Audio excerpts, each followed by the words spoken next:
Oakland is a city that's known for a lot of things, but we're also known for our writers.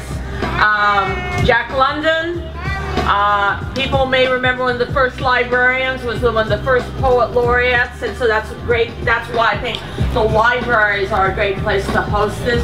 And the Youth Speaks movement really has its roots here in Oakland. So I'm very proud to carry on this tradition, because I don't know about you, but poetry is something that I think goes beyond speeches. There are very few speeches that last as long as poems. And this is a city that has a lot of heart. Very pleased to be here, and we are going to present our winner together with Assistance from Carmen with a $5,000 scholarship. That's worth doing.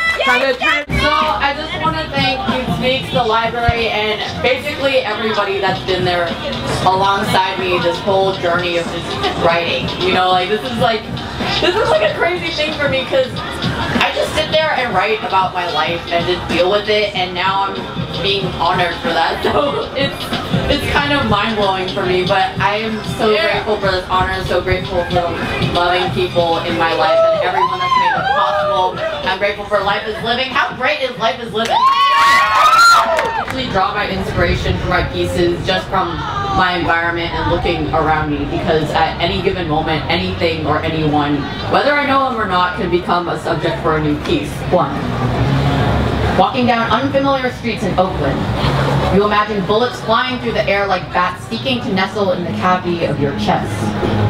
You may know better, but where you live, the trees encompass the cul-de-sac like fans crowding a concert stage. Gunshots and sirens are drowned out by twittering birds, and your house is burglarized by families of raccoon and deer.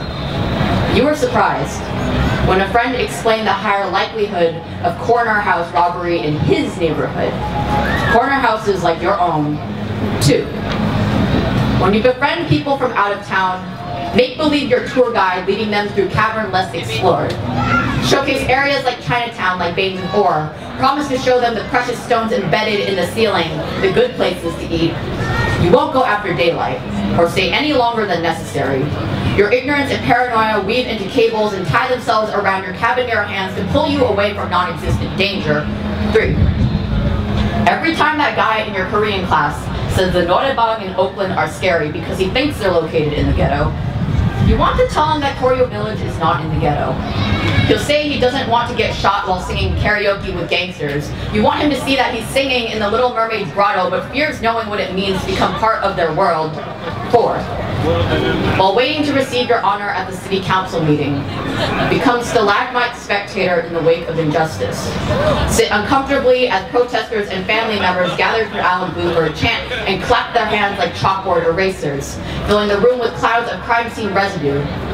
Only then acknowledge how much of your hometown is blanketed in limestone and gunpowder. 5. Now that more people are starting to see Oakland in a better light, mass excavation of its arts and culture are underway. First Fridays is the prehistoric cave painting exhibit all want to see, and everyone is an archaeologist when they buy crafts from local vendors. 6. Oakland is a cave you're unwilling to chart, whose mouth you peek into while claiming to be proprietor of its mining operations. Admit you've become corporate head, who's become so far from the source, your voice caves in as your faults rupture and contradiction trembles through the epicenter of your lips like seismic waves. You still float on trendy riptides that reel in all the hype, while waiting in the shallow end, the outskirts, in the rich, predominantly white neighborhood. This acknowledgement alone will do nothing for your community when you are afraid of what you try to take pride in.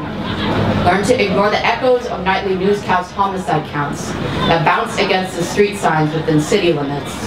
Stumble forward into the abyss, allowing the community to dampen your fears and letting the urban legends within your mind die out in the darkness. Thank you. My family's been here for over 100 years, and so my roots go very, very, very deep in the city. Well, I was born and raised in Oakland. I've like gone through the school system, and honestly, just my home is Oakland, whether it's the culture here or my friends. Honestly, this is just, there's just something just so great about coming back here. Even when I like go to Berkeley, I come back pretty often, and you know, I just love everything. Like one of my favorite things about a place like this is the diversity. I feel like it's a big melting pot, not only of like races and of people, but of ideas. And Oakland to me is just my roots. It's where I come back to in the end.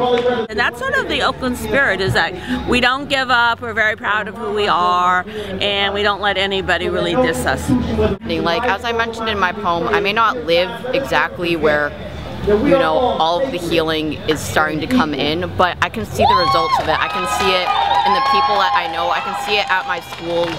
You know, there are a lot of people in Oakland of all ages who had tough lives at one time, and now they're doing better. The city's on the rise, and there is this spirit of reaching back and helping the next person through the door.